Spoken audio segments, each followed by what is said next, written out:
The humidity pressed down on Highway 9 like a wet blanket, sticking to Serena Voss's faded grey hoodie.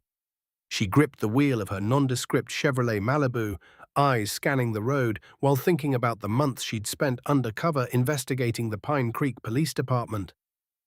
Her cover was flawless, the car registered to a ghost entity, her identity carefully masked. Nothing about this drive should draw attention, yet her instincts were alert. A black and white Dodge Charger appeared in the rearview mirror, lights flashing. Officer Declan Hail was behind the wheel, his polished sunglasses reflecting the Louisiana sun. To Serena, the lights weren't intimidation, they were nuisance. But Hale saw control. He saw a vulnerable woman, a target for his display of authority. He didn't see the Glock tucked in her waistband, her federal badge sealed in the glove box, or the secret warrant resting on the passenger seat. Hale's cruiser angled aggressively, blocking part of the gravel shoulder as Serena slowed. "Good afternoon, officer," she said, her voice steady. Hale's jaw tightened. He didn't answer. His hand rested on the Sig Sauer at his hip. Serena's eyes flicked to the side mirror, noting every twitch of his fingers. She exhaled slowly and unbuckled her seatbelt, rising to her full 5'9" height. "Step out of the vehicle," Hale commanded. Serena's eyebrow arched. "I haven't committed an infraction," she said. He barked orders about a smell of marijuana, a lie designed to escalate tension. Serena didn't resist, but complied. Stepping out carefully, she felt the heat radiating off the car hood as Hale shoved her forward, his hand on her shoulder. Her training screamed at her to disarm him, but the rules of the Bureau kept her hands tied, both literally and figuratively. Hale frisked her roughly, lingering over her body unnecessarily. He flipped through her wallet, ignoring the credentials in the glove box. Mocking her name, he chuckled and left her handcuffed to the hood. A second cruiser arrived. Sergeant Ronin appeared, intrigued by the spectacle, but unaware of the federal seal hidden nearby. Serena's voice dropped into a sharp, commanding tone. She identified herself as FBI. Hale froze, realizing too late the depth of his error. Inside the cruiser, he retrieved a spare magazine, government issue. When Hale opened the glove box, the seal of the Department of Justice glinted in the sunlight. Serena had seen everything, his stomach dropping as he instinctively shoved the badge into his pocket. Deception, panic, self-preservation, they all collided in Hale's mind. He returned to Serena, lying about the badge, commanding her to enter the back seat. Serena, calm and calculating, memorized his route, the time elapsed, the codes he muttered into his radio. Hale drove recklessly, oblivious to the drone high above, its camera recording every move. By the time the sun dipped below the tree line, Hale had buried evidence in her car, unaware the federal team was watching from New Orleans. Every decision he made was documented, a growing web of undeniable proof against him. Meanwhile, Serena sat in cell 4, meditating. She visualized the timeline, knew her dead man's switch protocols, and anticipated the rapid response from her team. The prisoner's voice next door drifted through the walls, but she focused on the details that mattered: location, timing, and the fallibility of the corrupt officers around her. Outside, Hale wiped sweat from his brow, believing he had manipulated the situation to his favor. But the drone feed confirmed otherwise. Special Agent in Charge Barrett Kane prepared the strike, assembling his tactical team. Pine Creek was surrounded. Hale had no idea what was coming. Serena's patience, discipline, and foresight would turn the tables on those who abused their authority, proving that no badge could shield arrogance from accountability. In the shadowed depths of the impound lot, the first domino of justice was set to fall. Serena's mind traced every movement Hale had made. The hotel of his ego was built on arrogance, but his foundation was shaky. Inside the holding cell, she shifted slightly, easing the pressure on her shoulders while keeping her posture rigid. Each noise from the precinct, the clatter of keys, the distant murmur of voices, the shuffle of boots, was data she catalogued meticulously. Hale, on the other hand, believed he had control. He sat at his desk, sweating, composing his narrative. He had crafted the story. Uncooperative female, probable narcotics, resistance, all the elements to justify his actions. The badge hidden in his pocket burned his conscience, but he rationalized it. If anyone found it, he could deny, misdirect, or pin the blame on her supposed criminality. Each lie stacked upon another, the edifice of corruption growing taller but unstable. At the impound lot, Hale worked methodically. He lifted the floor mat of the Malibu, inserted the small bag of cocaine, and tucked it deep beneath the carpet. The sun cast long shadows as he smirked, convinced the ruse was flawless. Little did he know, a high-altitude drone captured every move in stunning clarity. A team of federal agents watched live feeds in New Orleans, analyzing the minute details, confirming what Hale thought he had hidden. Inside Cell 4, Serena opened her eyes and focused. Her watch tracked vital signs, her phone pinged in secure intervals, and she knew the task force would escalate the alert. Timing was critical. She whispered instructions to the neighboring inmate, ensuring witness testimony for when the rescue unfolded. The man, initially skeptical, nodded, understanding the weight of what he was being asked to remember. Back in the precinct, Chief Quill shuffled papers nervously. The missing money, the unlogged evidence, the lingering suspicion of federal scrutiny. It all converged in a single, sharp awareness that things were unraveling. Hale approached, badge hidden, feverish with a false sense of accomplishment. Quill's eyes scanned the office as he weighed options. Serena's presence had shifted the power structure entirely, forcing even the seasoned chief to confront the vulnerabilities of his authority. Suddenly, the station lights flickered, heralding an incoming storm, or perhaps signaling the approach of something far more deliberate. Red and blue lights reflected across the walls and pavement as dozens of black SUVs filled the parking lot. The armored Bearcat hummed quietly, its imposing frame a silent threat.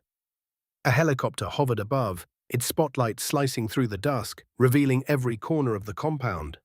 The federal voice boomed through loudspeakers, commanding surrender. Panic overtook Hale, his confidence collapsing under the realization that he had entangled himself with an unstoppable force. Hale's mind raced as he ran through the precinct halls, gun drawn, intent on using Serena as leverage. Yet, in Cell 4, Serena waited with cold precision. Her smile was predatory, calculated. She knew his psychology, his patterns, and she exploited the exact moment of distraction when the FBI breached the front doors. Flashbangs detonated, filling the air with blinding light and deafening sound. Boots thundered down the hallway, drowning out the chaos. Serena acted instantly, using her body as a weapon. She disarmed Hale, drove him to the ground, and pinned him with unyielding authority. The tactical team secured the area, agents shouting commands as Serena remained composed, eyes sharp, commands clear. The arrest of Hale and the exposure of the Pine Creek Police Department's corruption had begun. Justice was a precise, inexorable force, and Serena had become its embodiment. Each breath she took was measured, each movement deliberate. This was more than a raid, it was the turning point, the assertion that power misused carries consequences and that no badge, however polished, could outrun accountability. The FBI tactical team moved through the station with clinical efficiency, securing every entrance, hallway, and office. Serena remained in command, coordinating the movements of the agents while keeping an eye on Hale. He was still struggling beneath her weight, eyes wide with disbelief. The arrogance he had wielded all day was gone, replaced by raw, unfiltered panic. As they escorted him to the holding area, Serena noted the subtle signs of stress in every officer she passed. Even the most hardened Pine Creek veterans were faltering, their confidence eroded by the precise execution of the federal operation. Serena's focus never wavered. She had to ensure that no one interfered with the chain of custody of evidence and that Hale could not manipulate the narrative again. Once inside a secured interrogation room, Hale's bravado crumbled further. The room was stark, cold, and sterile, a stark contrast to the chaotic precinct he had ruled. Serena entered, transformed from a beaten, handcuffed woman to a sharp, authoritative figure in a navy blazer and crisp blouse. Hale's eyes followed her every movement, struggling to reconcile the image before him with the humiliation he had inflicted. Serena slid a folder across the table, revealing surveillance photographs and drone footage of Hale planting drugs in her vehicle. The evidence was irrefutable, the documentation meticulous. Hale stammered, grasping for excuses, but the weight of the visual proof pressed down on him. Serena's voice was calm, deliberate, and deadly in its precision. She outlined the charges, the federal implications, and the inevitable consequences of his actions. Hours earlier, the Pine Creek Police Department had been a fortress of control and intimidation. Now, under the piercing gaze of federal authority, it had become a cage exposing every weakness, every corruption, every misused power. Serena guided Hail through the gravity of his situation, explaining that his choices had consequences extending beyond himself. He realized that the badge that once granted him supremacy now marked him for accountability. Outside, the storm had begun, and the rain battered the precinct with rhythmic insistence. The sound of water pounding against metal echoed Serena's mental clarity, relentless, unstoppable, cleansing. She allowed Hale a moment to comprehend the gravity of his actions, the life he had built on intimidation and lies dissolving with each passing second. The tactical team maintained their presence, ensuring no interference could compromise the operation. Serena instructed the agents to process all involved officers, including Ronin, Vance, and even Chief Quill. The operation was thorough, leaving no gaps. Evidence of misdeeds was secured, and the narrative of corruption was undeniable. Hale's attempt at self-preservation had failed. The federal agents had orchestrated a meticulous, inescapable trap. Finally, Serena allowed herself a moment of reflection. The long hours, careful planning, and emotional restraint had culminated in justice. Yet, she understood that this victory was only a prelude to the broader fight against systemic corruption. Hale was just the beginning. The ripple effects of this operation would reach every corner of the parish and beyond, and she would be there to ensure accountability prevailed.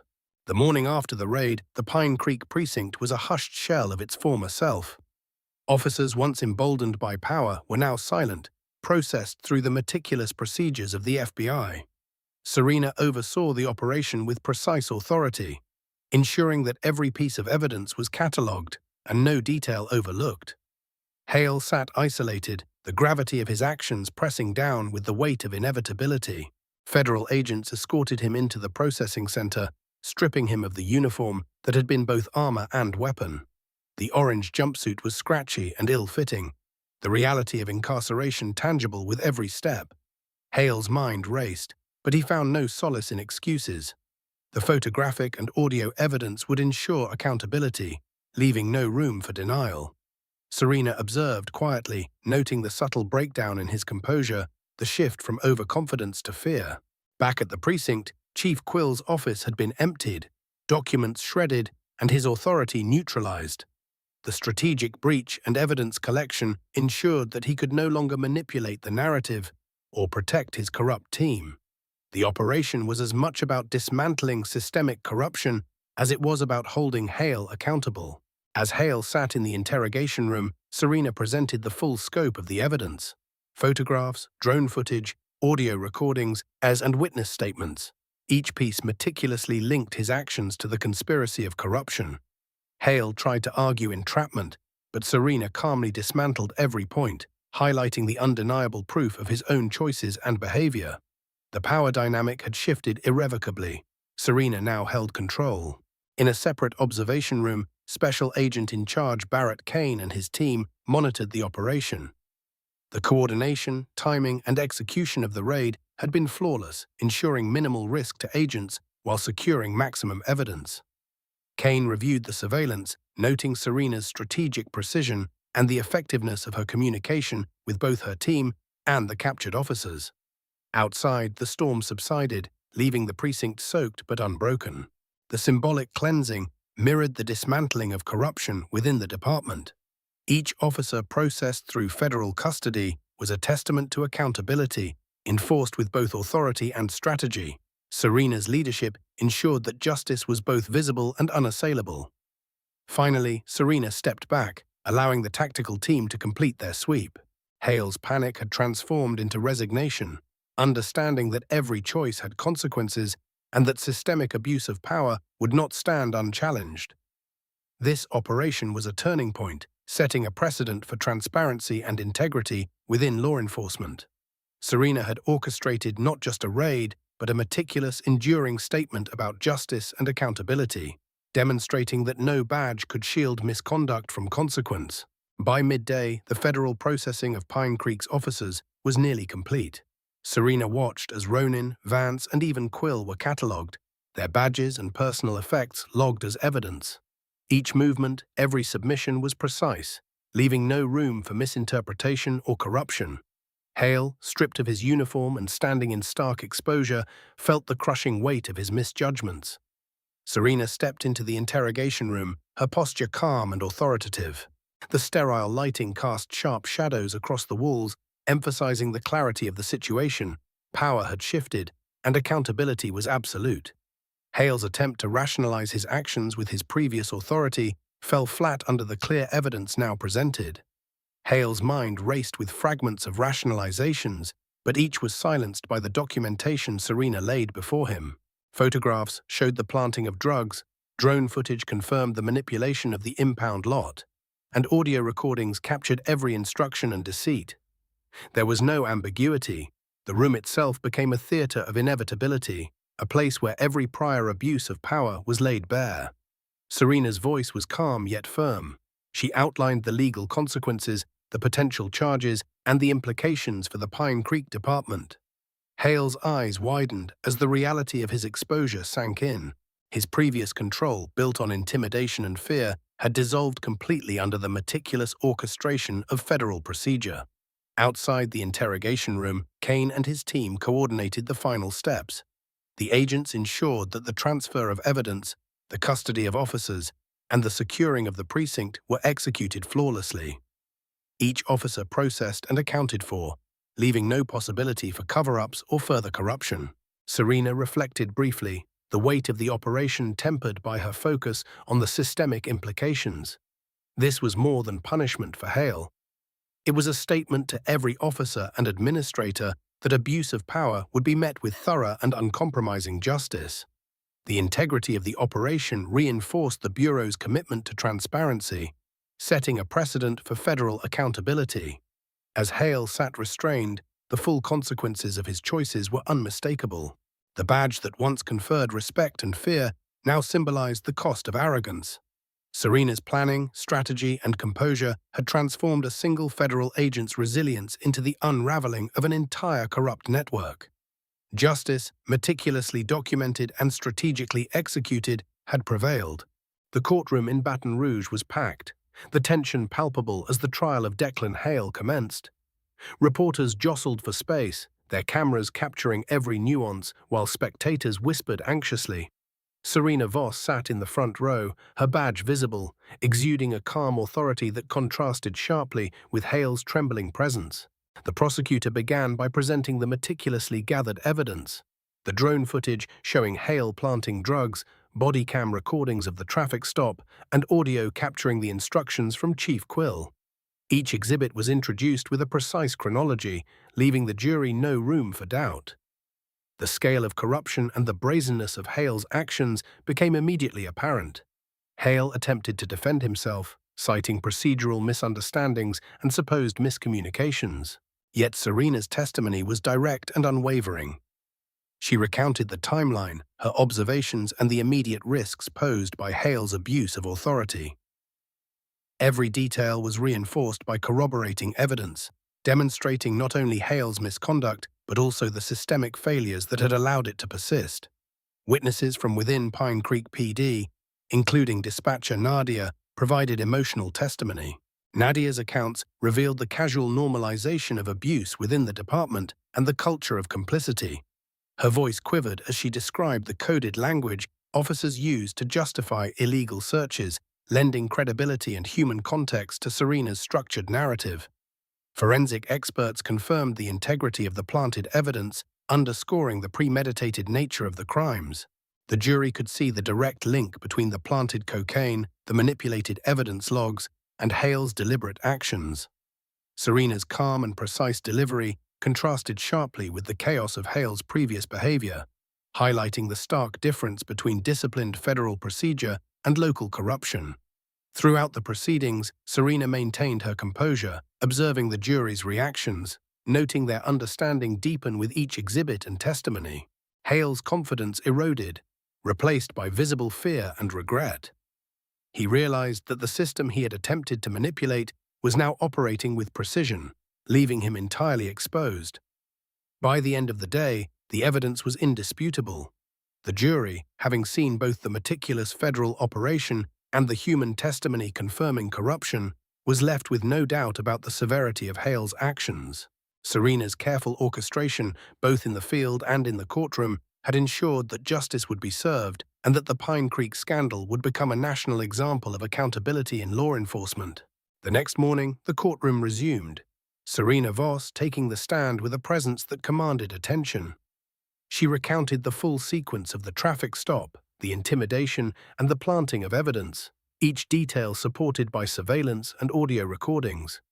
The jury listened intently as she described Hale's pattern of aggression, the manipulation of colleagues, and the culture of impunity within the Pine Creek Police Department. Hale squirmed in his seat, unable to meet Serena's gaze. Every word she spoke underscored his culpability and the broader implications of his actions.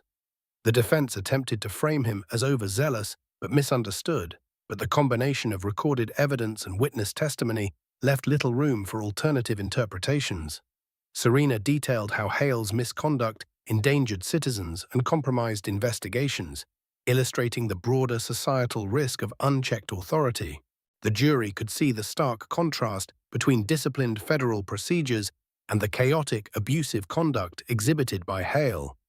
Each description was clear, concise, and supported by concrete examples, ensuring the narrative was both compelling and undeniable.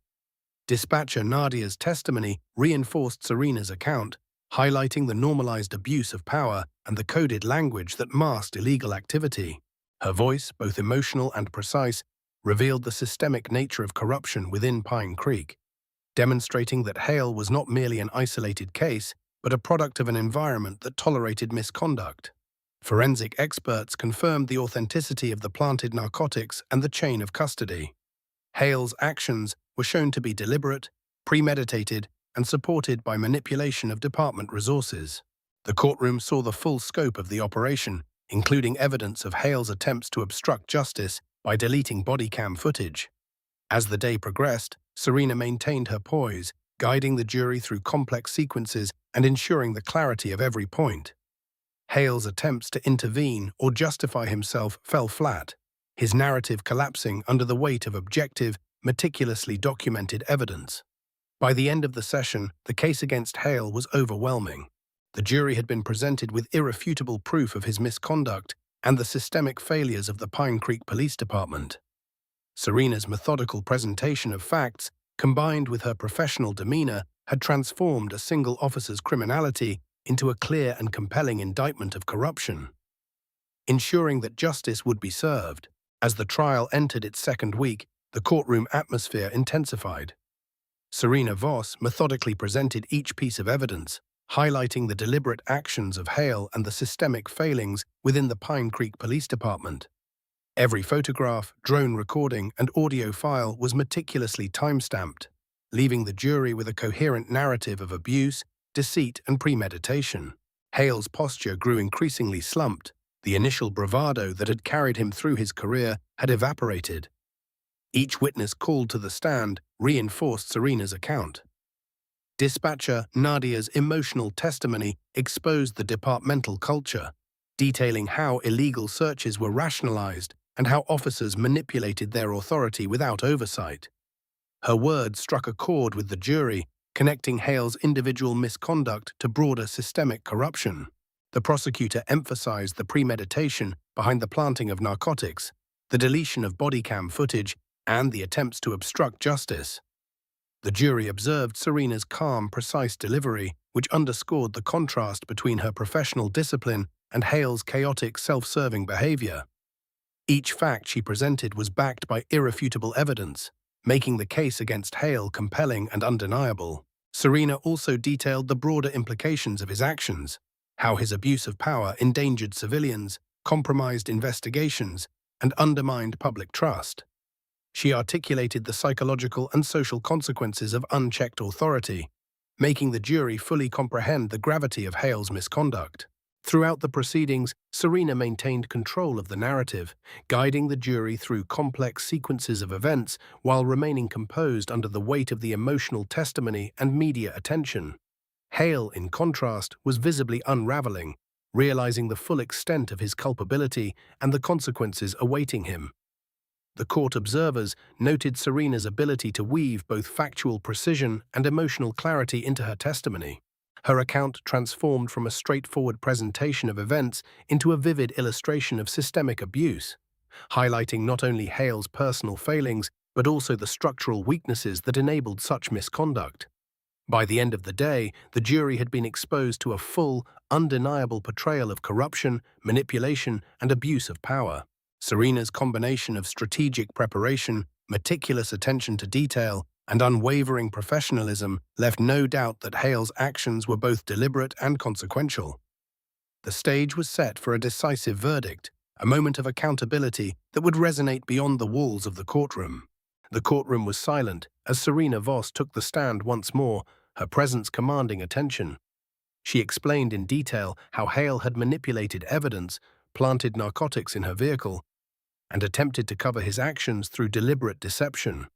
Every exhibit was precise, every timeline corroborated by both technological surveillance and witness testimony. Hale's attempts to maintain composure faltered. The jury watched him shrink under the weight of undeniable evidence.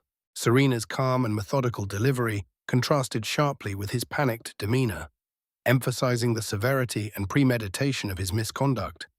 Witnesses, including Nadia and other department staff, reinforced Serena's narrative. They spoke of Hale's aggression, the departmental culture of complicity, and the normalized abuse of power.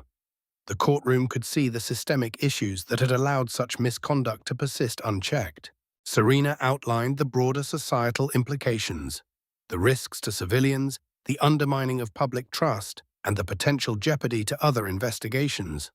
Her testimony illuminated not only the criminality of Hale's actions, but also the ethical violations inherent in a corrupt law enforcement system. Forensic evidence supported her claims, from the planted cocaine to tampered body cam footage. Each piece was displayed clearly, leaving the jury with no room to question the authenticity or the deliberate nature of Hale's conduct. Serena's strategic presentation ensured the narrative was comprehensive and compelling. Hale's defense struggled to counter the meticulous documentation. Attempts to cast doubt on the evidence or question procedural nuances failed against the clarity and precision of Serena's testimony. Each argument only highlighted his arrogance and misjudgment. By the end of the day, it was evident to all in the courtroom that Hale's actions were deliberate, malicious, and representative of a deeper, systemic corruption. Serena's leadership, preparation, and unwavering professionalism ensured that accountability was inevitable, setting a powerful precedent for law enforcement integrity and public trust. The jury deliberated briefly before returning to the courtroom, the air thick with anticipation. Serena Voss sat composed in the front row, her focus unwavering as the foreman rose to deliver the verdict. Every pair of eyes in the room followed him, the silence deafening. "We, the jury," the foreman began, voice steady but shaking slightly under the weight of the moment, "find the defendant, Declan Thomas Hail, guilty on all counts." A collective intake of breath rippled through the room. Hale's shoulders slumped, the reality of his actions crystallizing in the harsh finality of those words. The arrogance, the self-importance, the perceived invincibility all collapsed in a moment of absolute accountability. Judge Valeria's gavel struck the bench, emphasizing the gravity of the judgment. "Mr. Hale," she said, her tone unwavering, "you have abused the badge and the authority it represents. You utilized the power of your office to intimidate, manipulate, and endanger the public and federal officials alike. The sentence is designed not only to punish, but to reaffirm the principle that no one is above the law. You are hereby sentenced to federal prison for the full term stipulated by statute." Hale's gaze fell to the floor, a single tear tracing down his cheek. The courtroom murmured, the weight of justice settling over each attendee. Serena's expression remained composed, a blend of relief and solemnity, aware that the scale of accountability had been achieved without compromise. U.S. Marshals escorted Hale from the courtroom, the reality of his situation undeniable. The contrast between his prior dominance and his current vulnerability was stark. Serena, seated firmly in her role, understood that the fight for accountability extended beyond a single individual. It was a systemic statement that abuse of authority would be confronted and rectified. Outside, the world seemed sharper, clearer. The media captured the moments, the public digested the implications, and the precedent for law enforcement accountability was set. Serena's meticulous orchestration, both operationally and legally, ensured that justice was not only served but seen, reinforcing the integrity of the Bureau and the principles it defended. As Hale was transported to federal custody, Serena reflected on the broader mission. The case had become emblematic of the consequences of arrogance and corruption. The lessons were clear. Integrity and diligence would always outweigh raw authority, and those who wielded power recklessly would inevitably face accountability. Months later, Declan Hail found himself in the stark confines of Beaumont Federal Correctional Complex in Texas. The relentless sun beat down on the exercise yard, illuminating the concrete and steel with unforgiving clarity. Hale moved mechanically, pushing a broom across the scorched surface, the sound of bristles scraping the ground filling the hot, dry air. His uniform of authority had been replaced by the rough orange jumpsuit of confinement. The arrogance and control he once wielded on the streets were gone, replaced by vulnerability and submission. Hale glanced at the guard tower, noting the officer observing him with a rifle, eyes shielded behind dark sunglasses. A pang of envy and longing hit him. The power he once held now occupied someone else. The universe had reduced him to a prisoner of his own making, a man who had underestimated the consequences of abusing authority. Inside the complex, the days were measured in routine, the monotonous march of labor, head-down discipline, and the constant presence of oversight. Hale's mind replayed the chain of events that led here. The traffic stop, the planted evidence, the arrogance that blinded him to Serena Voss's meticulous planning.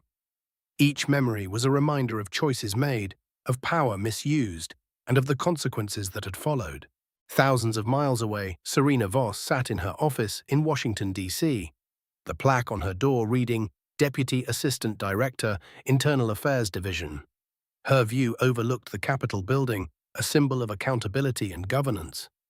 A text message from Agent Kane appeared, congratulating her on the successful operation and the exposure of corruption. Serena allowed herself a quiet smile, reflecting not on vengeance but on justice accomplished. Serena knew that the story of Declan Hail was more than an individual case. It was a demonstration of systemic accountability, a statement that integrity, diligence, and measured authority prevailed over arrogance and abuse. She opened a new case file, preparing to address corruption elsewhere, her focus unwavering. Meanwhile, Hale's reality was defined by confinement, labor, and the absence of respect. The lessons of arrogance, privilege, and entitlement were inescapable. His prison was a mirror of the ethical failings that had governed his life, a daily confrontation with the consequences of his choices. Serena's work continued, a blend of vigilance, strategic oversight, and unwavering commitment to integrity. The contrast between her freedom and Hale's confinement illustrated a universal truth.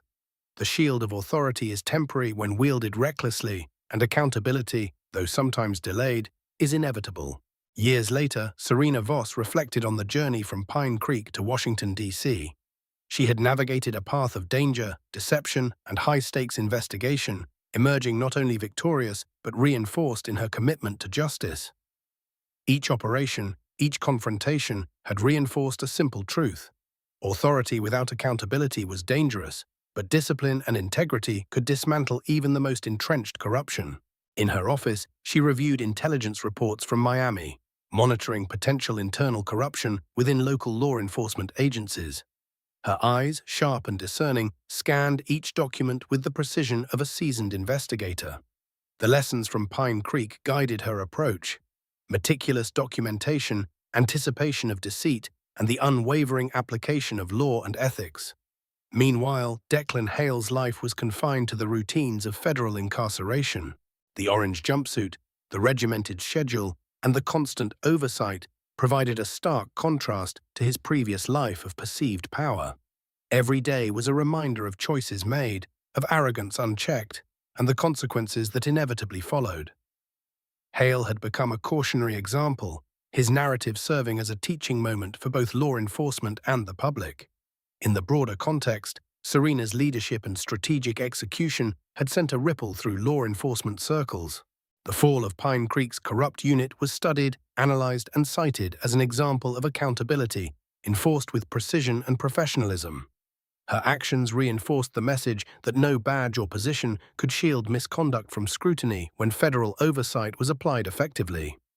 The story of Hale and Pine Creek remained a vivid illustration of justice prevailing over corruption. Serena's approach, combining meticulous planning, moral clarity, and tactical execution, had ensured that the abuse of authority met with immediate and unavoidable consequence.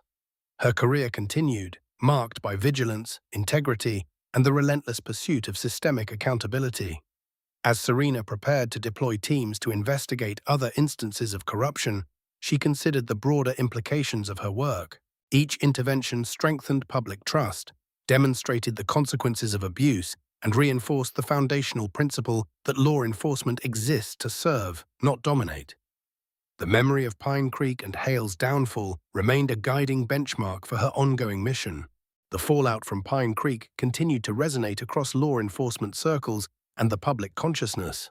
Serena Voss, now a seasoned leader in internal affairs, tracked developments from her office in D.C., monitoring compliance, reform initiatives, and disciplinary actions resulting from the Pine Creek operation. The systemic impact of holding even high-ranking officers accountable was evident, with other departments re-evaluating procedures, supervision, and ethical oversight. Declan Hale's imprisonment remained a stark example. The orange jumpsuit, the daily routines, and the ever-present supervision symbolized the costs of unchecked arrogance. Stories of his downfall circulated widely, illustrating how abuse of authority would inevitably face scrutiny and consequence when confronted by diligent federal oversight. Serena worked closely with the DOJ and other federal agencies to ensure that lessons from Pine Creek informed broader policy decisions. Training programs were updated to emphasize accountability, evidence integrity, and the prevention of abuse. Each successful prosecution under her supervision reinforced the principle that misconduct was not invisible or excusable. Meanwhile, the community impact in Louisiana was tangible. The public, seeing the Pine Creek officers held accountable, regained some confidence in law enforcement. Reforms, coupled with increased transparency, sent a clear signal that corruption would be investigated and exposed, and that federal agencies would act decisively when local oversight failed. Serena reflected on the personal sacrifices required for these outcomes. Long hours, high stress, and the constant vigilance necessary to outmaneuver deceptive actors. Her resilience and focus had transformed a single case into a precedent-setting operation, demonstrating federal authority and integrity. Each decision, from the highway stop to the courtroom, contributed to a narrative of justice that resonated beyond immediate participants. The contrast between Serena's professional ascent and Hale's descent remained striking. One embodied accountability and purpose, the other reckless ambition and consequence. Her continued work across various cases served to reinforce the enduring principle. Integrity, diligence, and preparation could dismantle even the most entrenched corruption. As Serena prepared new investigations and oversaw reforms, she remained vigilant, knowing that the fight against systemic misconduct was ongoing. Pine Creek had been a microcosm of larger challenges, and her leadership ensured that justice, properly applied, remained both visible and inescapable. Serena Voss continued her work in internal affairs, building on the precedent set by the Pine Creek operation. Her office in D.C. became a hub for investigations into systemic corruption, ensuring that federal oversight was thorough and impartial. Each case was approached with the same meticulous attention to detail that had brought Hale and his colleagues to justice.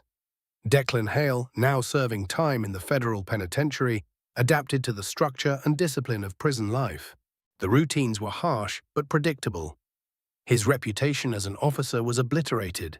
His daily existence underscored the consequences of abusing authority. Reflection, regret, and the reality of confinement replaced his former arrogance. In Washington, Serena coordinated with field agents, reviewing reports, approving operations, and mentoring new investigators. She emphasized strategy, foresight, and the moral responsibility inherent in positions of power. Her experience with Pine Creek informed every decision, reminding her team that ethical vigilance was essential. The legal outcomes of Pine Creek resonated nationally. Other law enforcement agencies took note, implementing reforms and strengthening accountability mechanisms. The ripple effect extended beyond individual officers, impacting administrative procedures, training protocols, and community relations. Serena balanced administrative responsibilities with field operations, ensuring that justice remained both proactive and reactive. She oversaw audits, monitored compliance, and directed high-risk interventions, instilling a culture of accountability across multiple jurisdictions. Declan Hail's case continued to serve as a cautionary example. Media coverage, academic analyses, and internal police training programs referenced the Pine Creek scandal, highlighting the consequences of misconduct and the importance of transparency. Hail's narrative was a stark reminder that no badge could shield unethical behavior indefinitely. As Serena planned her next series of investigations, she reflected on the lessons learned. Diligence, patience, and moral clarity were the tools that ensured justice prevailed. The Pine Creek operation had been a turning point, proving that systemic corruption could be dismantled when strategy and integrity converged, and that accountability, once applied, would resonate far beyond the individuals involved. The final chapter of the Pine Creek operation unfolded with resolution and reflection. Serena Voss, seated at her cherrywood desk in Washington, D.C., reviewed the outcomes of the case. The scandal had become a national example of accountability, with reforms implemented across multiple law enforcement agencies and the media spotlight reinforcing the consequences of misconduct. Declan Hail's life had been irrevocably altered. Behind the steel bars of the federal penitentiary, he executed daily routines under strict supervision.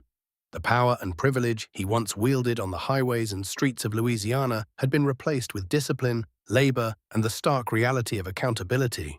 Each day served as a constant reminder of the cost of arrogance. Serena's reflection extended beyond individual justice.